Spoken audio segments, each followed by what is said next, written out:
My grandfather worked the land for 60 years.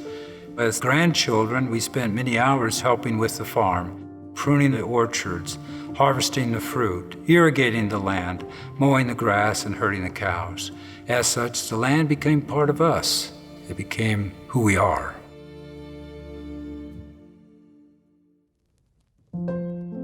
My grandfather passed away in 1985.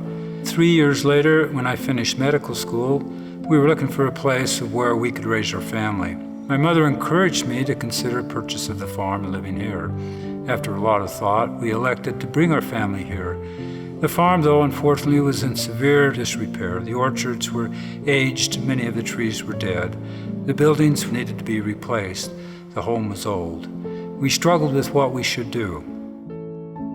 The house had been built in 1879. It was recommended at that time we simply demolish the house. We struggled with that, and after reading the words of William Morse, quote, "These old buildings don't belong to us only, they belong to our ancestors, and they'll belong to our children unless we play them false.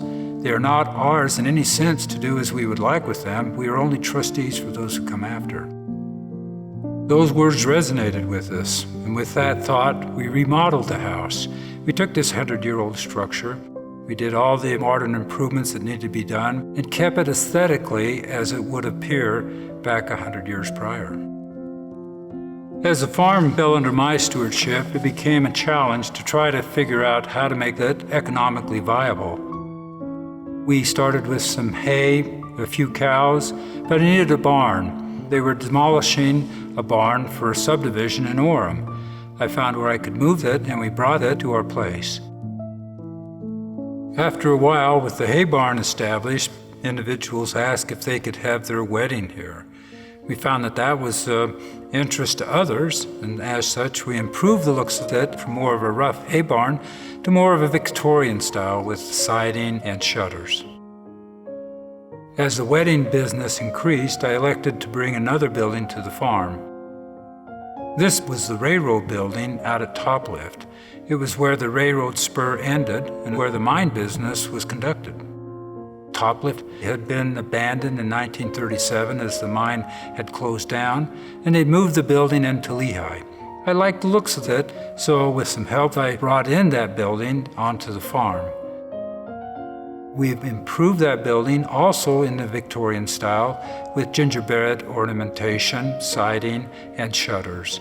After it became evident from the history from my father's side that my other grandfathers, College and Manning, had worked and managed the Toplift mine. The granary was built over 100 years ago by my great-grandfather, Joseph Daniel Wadley. It was constructed well out of tongue and groove and was made to keep the mice out of the stored grain.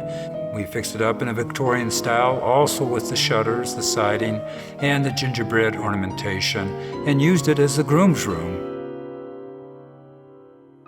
It became evident that it'd be nice to have an arboretum where we could grow our plants in the spring, getting ready for the summer planting. I struggled with how to make one look aesthetically and pull into the rest of the grounds. I found a Quonset-looking hut. We cut the roof off and built more glass panels underneath it to make our arboretum, which allows us to do this very thing. My wife and I, while traveling through Napa Valley, California, were particularly impressed with the old-world Tuscany feel that the grapevines and some of the structures had. As such, we came back and after discussion elected to change this more formal Victoria look into an old-world Tuscany sort of feel.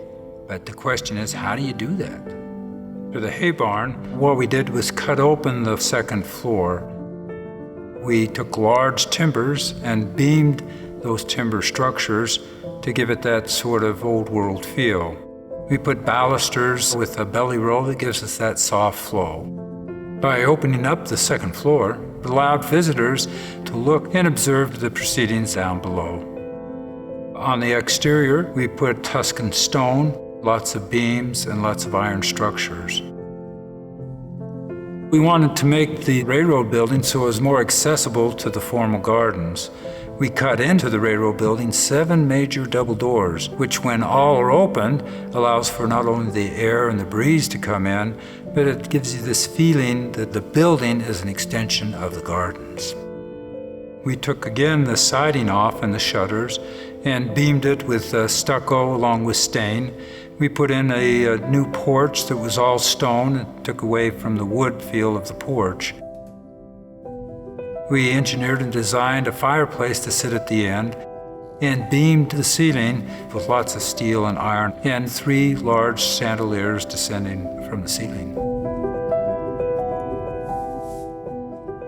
To change the granary from this more formal Victorian look, and now Tuscany, we decided we would try our luck at building turrets. But how do you build a turret on a granary?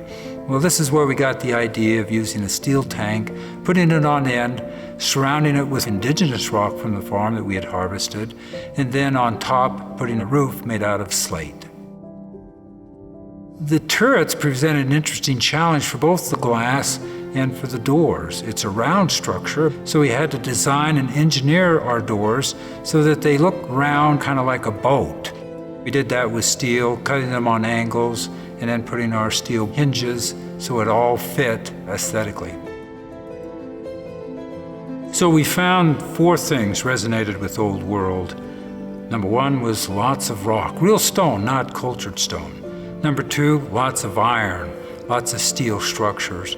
Number 3, lots of beams, big timbers that make a statement. And the last is lots of green, particularly ivy, that give the feeling of it being aged. With that, we needed to put our rock walls up. These allow not only for privacy and soundproofing, but aesthetically they pull into the feeling of more of a fortress. You'll notice there are really no straight lines in nature. So using PVC pipe to give us soft curves, we created these arches. And in the arches, we placed large timber doors with lots of iron to give you that fortress feel.